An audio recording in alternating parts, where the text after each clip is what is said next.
Welcome to eAchieve's Part-Time Student Orientation Part 2.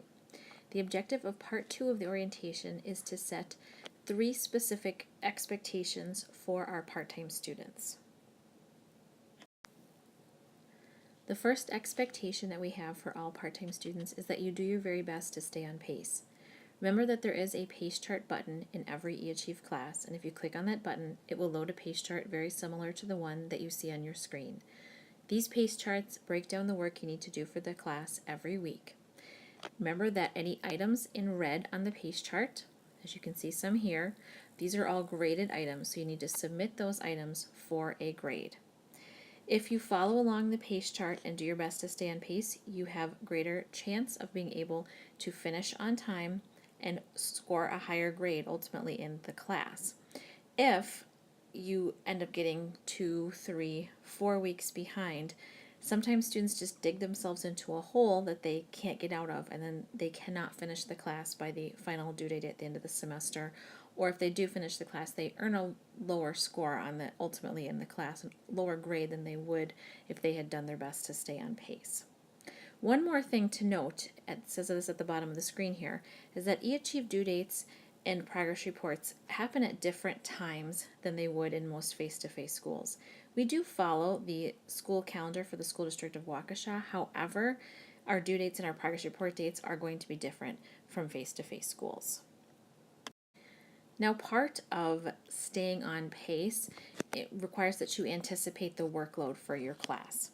So when we plan our classes, the teachers plan that students will work on each eAchieve class for 1 hour per class per day. And this includes our hour-long e-sessions. Remember, each class has 1 hour-long e-session each week. So counting the e-session plus the other hours, it should be about 5 hours per class per week. So when you're anticipating working on your eAchieve class, you need to make sure that you're thinking about 5 hours per class per week.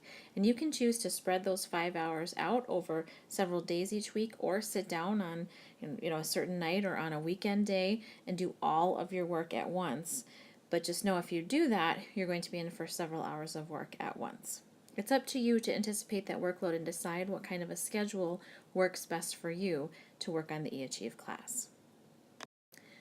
Our second expectation is that students communicate. And the phrase that I use a lot with my students is communicate early and communicate often. Really, the key point here is that we don't want to let our problems snowball and dig ourselves into a hole that we then can't get out of, as we talked about before.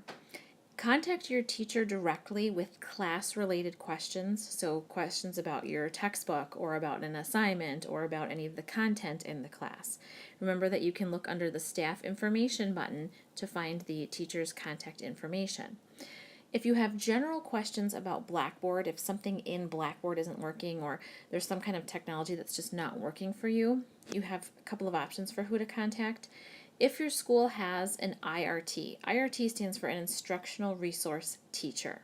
This would be a person in your school who has at least part of their day dedicated to working with teachers and students on different forms of technology in their classroom. If you have an IRT, an Instructional Resource Teacher at your school, you could go to that Instructional Resource Teacher and ask your question, because most of them are familiar with Blackboard and technology in general and could probably help you. If you don't have an IRT or don't know who your IRT is at your school, then you could also contact eAchieve's IT guru, Chris Schulteis. He knows just about everything there is to know about Blackboard, and if something's not working, usually he can fix it. So you can contact him at 262-970-1138.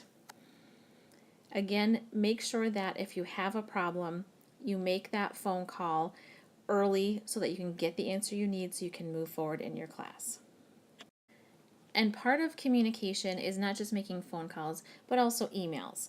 Email is actually probably the primary method of communication that we use at eAchieve. And remember that you do have your school email account. It is a Gmail account.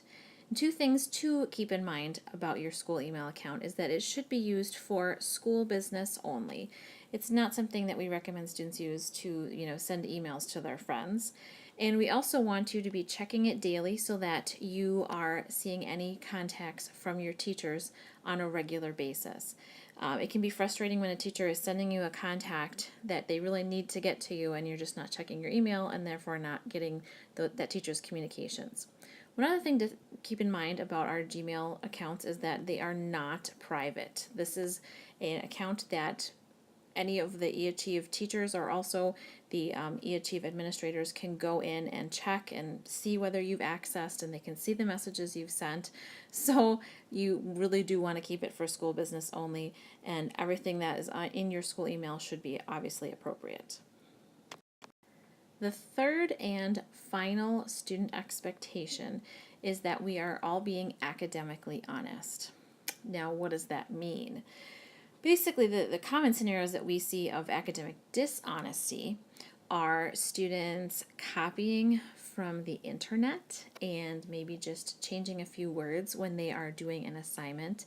It's so tempting nowadays with so many things out on the internet to just copy a couple of sentences and paste them into your assignment and then submit it. But technically that is being academically dishonest because those aren't your words and those aren't your ideas. Another thing we see students do is basically like piecing together an assignment from multiple websites. Again, this is basically just the same thing as copying from the internet. If it's not your words, if it's not your ideas, then you shouldn't just be taking them and using them. Another thing that we do see sometimes is students asking each other to send them work. A student might say something like, "I'm really struggling on this assignment. Can you send me what you have just so I can get some ideas?" And inevitably what ends up happening is that student then copies the other student's work and submits it as their own. These are all examples of academic dishonesty that we need to avoid. So how can you avoid being academically dishonest? Well, the easiest thing to do is to, if you're going to use a direct quote, and a direct quote means somebody else's exact words, whether they spoke those words or wrote those words, somebody else's exact words. If you're going to use their exact words, put quotation marks around it, make it a quote, and then cite your work. If you're not sure how to go about citing your work, then this is something to ask your English teacher. You are going to be learning in your English classes how to cite work, but if you specifically aren't sure, contact your English teacher, ask them how to cite your work. They can help you with that. Another thing you can do is if you have an assignment you've been working on and you're not sure if there's any plagiarism in it, send it to your teacher ahead of time. Okay, send it through email and say, "Hey, I'm working on this. Does this look okay? Do you think this is plagiarism?" Get the teacher's feedback before you submit that work. It's better to do that than to submit the assignment, score an incomplete on it because there's plagiarism in it, and then have to redo the assignment.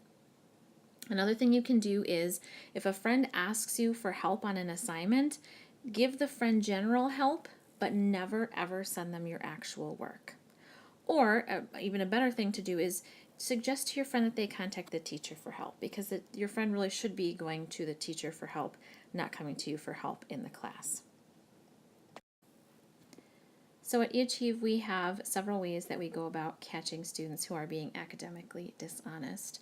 One of the main ways is that, frankly, students just end up turning other students in. If a student keeps emailing them and kind of pestering them for help with work or to send them their own work, students will often turn other students in because they realize that student is just trying to cheat. And if they're just here in our school to cheat and not really learn, well, then we probably don't really want them in the school. So students will turn other students in. Another way that we have, kind of catch cheaters and determine whether a student is being academically dishonest is just through teacher experience.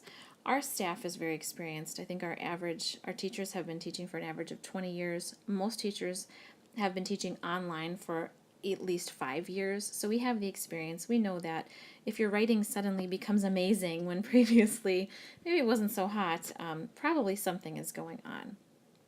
We also have, I think the best weapon in our arsenal is a program that runs through Blackboard called Safe Assign. This is an awesome program, and when you submit an assignment into Safe Assign, it will run the assignment against the entire internet.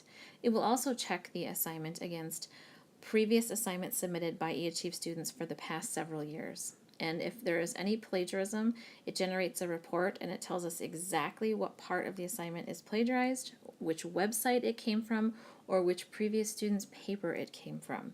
So it doesn't even pay to try to cheat, really, because using this program, we can catch just about any kind of academic dishonesty. And if academic dishonesty occurs, we do note it, and if it continues to occur and we see a pattern of it, then it will be referred to the principal, and if the pattern doesn't stop, then a student can be expelled from eAchieve. So we have kind of a ladder of consequences to deal with students being academically dishonest. So we have now covered all 3 expectations for part-time students at eAchieve. Our final message to all of the part-time students out there is really best wishes for success in the future. Remember that we are here to support you, so stay in communication with your teachers throughout the semester. And also know that, especially if this is the first time you're taking an online class, it can be a little overwhelming at first, especially the first 3 to 4 weeks. You're just trying to get used to the class and how things work. So give it time. Don't get too frustrated. Don't quit. All right. Stay in communication with your teachers. Use us as a resource and persevere through those first weeks. Hopefully things will settle down for you and you'll be able to kind of cruise through the rest of the semester once you really fully understand how to navigate and work the class. So with that, best wishes for this semester.